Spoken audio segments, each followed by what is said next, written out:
இன்றைக்கி என்னென்னு பார்த்தீங்கன்னாக்கா ஒரு லெமன் ரைஸ் தான் வந்து செய்ய போகிறோம். நல்ல புளிப்பாக காரசாரமாக வந்து ஒரு லெமன் ரைஸ் தான் செய்ய போகிறோம். வாங்க எப்படி செய்யறதுன்னு பார்க்கலாம்.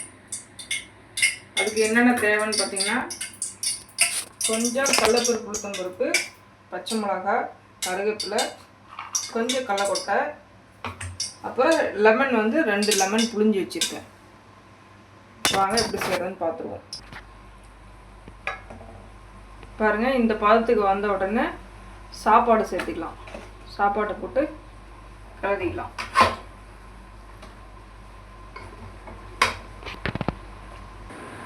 பாருங்கள் ஃப்ரெண்ட்ஸ், இன்றைக்கி வந்து லெமன் ரைஸ் நான் வந்து புளிப்பு காரமாகவும் நான் வந்து செஞ்சுருக்கேன். சைடிஷ் வந்து நேந்திர சிப்ஸ் தான்.